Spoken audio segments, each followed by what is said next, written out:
Aaron Rodgers looks over the middle, under pressure, and he will be sacked. He's coming out of the game. Zach Wilson is into the game for Robert Saleh. Bob left for Garrett Wilson. One-handed catch. That's a Jet touchdown. This game is over. Rodgers is targeting an improbable playoff return. It's a speed bridge. We have Aaron in the house. He's back to support his team. Wilson throwing end zone touchdown. Alan Lazard. Zach Wilson looking to run for the 2. Tie game. New York Jets are thinking what could have been. For him to be walking already, I wouldn't put anything past him. The Jets are gonna win it and come from behind to beat the Eagles. How likely are we to see Aaron Rodgers again this season? He's fueled by doubt. A lot of people can doubt him. I'm not doubting him. Turns out doubt did not supersede modern medicine or science as Aaron Rodgers did not finish the 2024 season. Not alone, though. Look at the Pro Bowls as well as all the accomplishment on this list, from rookies to perennial Pro Bowlers like Rodgers. Big Mike Williams went down.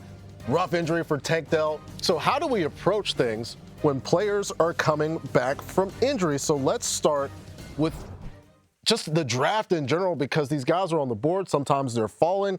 Where do you start, Marcus, when it comes to, let's say, a quarterback like Aaron Rodgers? Well, Aaron Rodgers, I would probably wait until the double-digit rounds, maybe round 12 or so. I think, it's worth kind of taking a pause on Aaron Rodgers. It is partially the injury, right? Coming off an Achilles injury, something that, Michael Florio, you've pointed out, that really in the last 30 years or so, 40 years, the only guy who's really come back from an injury like that has been Dan Marino, who was about 7 or 8 years younger than Aaron Rodgers is right now. So you're talking about a quarterback that really the best days of him as a runner are well behind him. Now he's going to be even less mobile. That's going to place even more emphasis on him being super efficient throwing the football. I'm just not sure that Aaron Rodgers can be that guy to do anything more than be maybe a top 15 at best quarterback. So if I can wait till the double-digit rounds, I feel better there.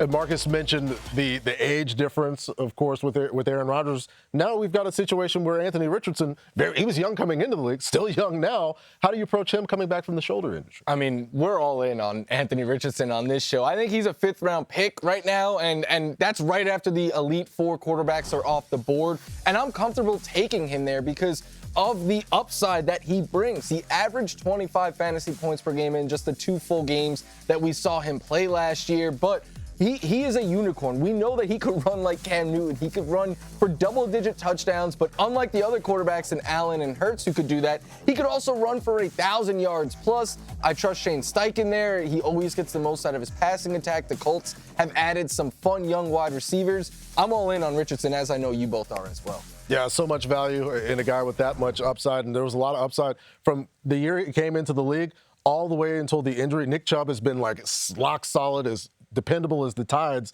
but then he has that massive knee injury and the extensive recovery. Marcus, how are you approaching it? I think I'm lower on Nick Chubb than a lot of people are right now. I would prefer to wait till round 10 or later. I've seen him coming off the board in round 8 or 9.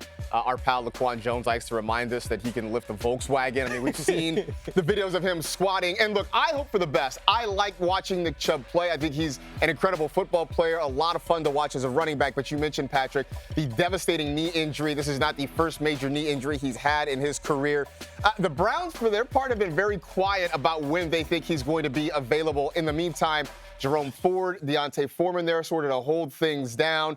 I don't think they have an incentive to really rush him back. And when he does, chances are he's going to be part of a committee. I just would rather take the chance on other running backs going around him. Yeah, one of the more brutal and deflating injuries of the past season. Hopefully, Nick Chubb is able to make a full recovery. Also brutal and deflating because Tank Dell was spectacular in his rookie year. How are you approaching drafting him now, Mike? Look, he certainly can't lift a Volkswagen, but I have no concerns about injury. I mean, it's not even the most recent physical ailment that he's had to come back from, but he is back. He is out there on the field with the Houston Texans. I like him in the 6th round. I know a lot of people pull him up to the 5th, but my concerns are nothing injury related. It's exactly what Marcus was saying earlier. There is now a lot of mouths to feed in this offense.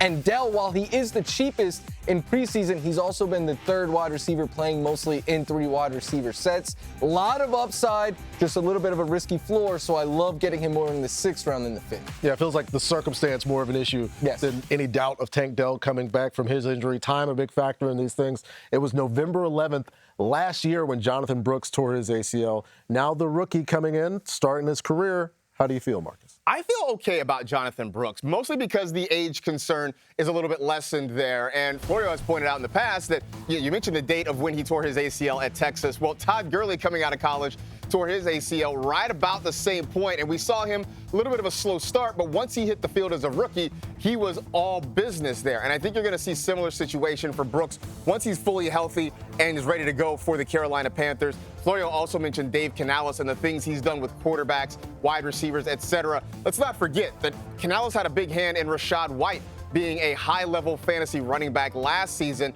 I think when Brooks is ready to go, he surpasses Chuba Hubbard and Miles Sanders as the RB1. And because he catches the football, that means we don't have to worry so much about game scripts or the Panthers' offense maybe struggling a little bit at the end of the year. Yeah, and offense didn't get a chance to be on the field a whole lot last year. Hopefully things are on the way up. Let's go a guy who's no longer across the street from us. We were celebrating every time Mike and Keenan were on the field. Chargers stuff happened. Everybody got hurt. How do you feel about Mike Williams this year? I loved Mike Williams in the past. I'm kind of shying away from him in drafts right now. It's not just the fact that he is coming off the torn ACL. Like Marcus was saying earlier, his quarterback is 40 years old, coming off of an injury that not many quarterbacks have really had to come back from. So there's a double injury risk there. Plus, I think with Rodgers' situation, there might just be a lot of short, quick throws, and that is not Mike Williams' strength. He needs a little bit of time to get open downfield. I think there'll be some big games. I just think they'll be inconsistent, and you won't really know when they're going to come. So to me, 12th round, kind of a boomer bust later round pick. Looking forward to seeing how